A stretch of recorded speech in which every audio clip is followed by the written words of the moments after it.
Sosok Raden Tumenggung Jayengrana yang dikenal sebagai Bupati pertama Wiradesa pada era 1700-an, hingga kini masih meninggalkan jejak sejarah yang hidup di tengah masyarakat.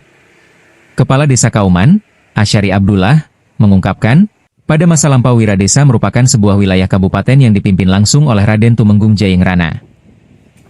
Kepemimpinan tersebut kemudian dilanjutkan oleh Jayengrana II hingga sekitar tahun 1805, sebelum akhirnya wilayah Wiradesa bergabung ke dalam Kabupaten Pekalongan dan berstatus sebagai Kawedanan. Dulu Wiradesa itu wilayah kabupaten yang dipimpin oleh Raden Tumenggung Jayengrana. Setelah masa kepemimpinan Jayengrana II berakhir, wilayah ini kemudian masuk ke dalam Kabupaten Pekalongan, dan menjadi Kawedanan Wiradesa yang mencakup wilayah dari Tirto hingga Seragi, jelasnya. Menurutnya, bukti sejarah dalam bentuk manuskrip terkait sosok Jayengrana memang tidak banyak ditemukan. Hal itu disebabkan minimnya aktivitas korespondensi yang dilakukan pada masa pemerintahannya, sehingga dokumen tertulis seperti surat menyurat sangat terbatas. Meski demikian, sejumlah peninggalan fisik masih dapat dijumpai hingga kini, di antaranya pusaka berupa keris dan tombak yang diyakini sebagai milik Raden Tumenggung Jayengrana. Asyari menyebutkan, Jayengrana tidak hanya berperan sebagai pemimpin pemerintahan, tetapi juga sebagai ulama yang menyebarkan ajaran Islam di wilayah Kauman.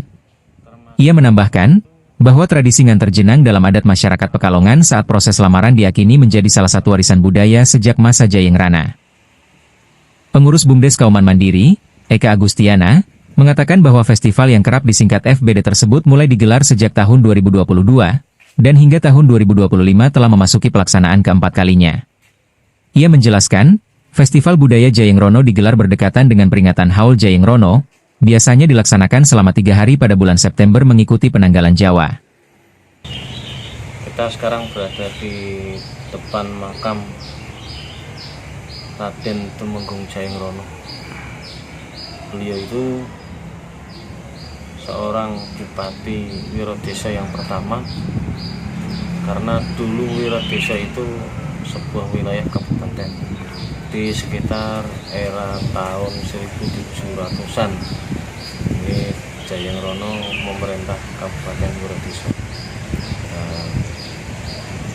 Kemudian dilanjutkan oleh Jayengrono II di akhir 1700 sampai 1805.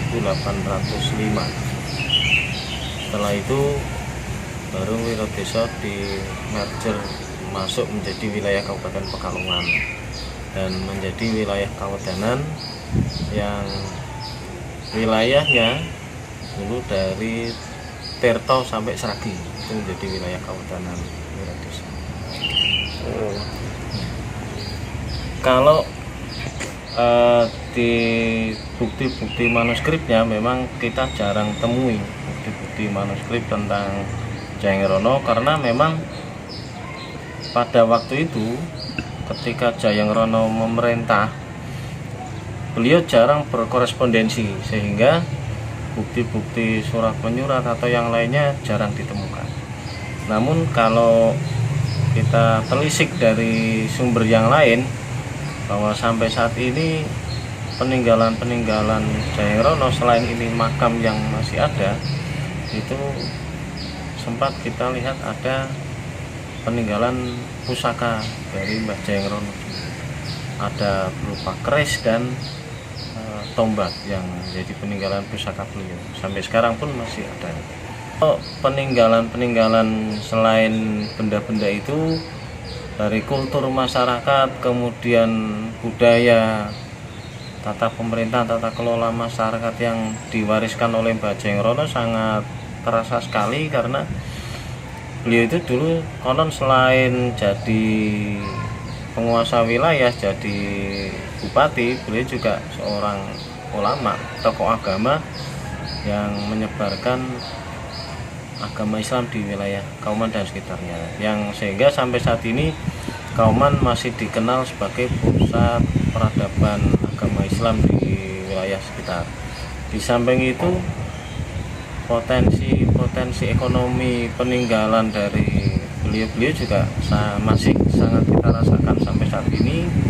Di antaranya adalah potensi kuliner yang ada di Kauman ini. Kalau salah satu contohnya, kalau seorang laki-laki ingin melamar gadis pujaan hatinya di adat Pekalongan itu orang bilang ngantar jenang. Jenang yang buat ngelamar orang itulah yang dibuat di Desa Kauman, dan itu sudah berlangsung dari turun temurun dari sejak zaman dulu sampai sekarang. Dan disinyalir ini juga dari salah satu peninggalan beliau yang sampai sekarang masih ada dan bertahan.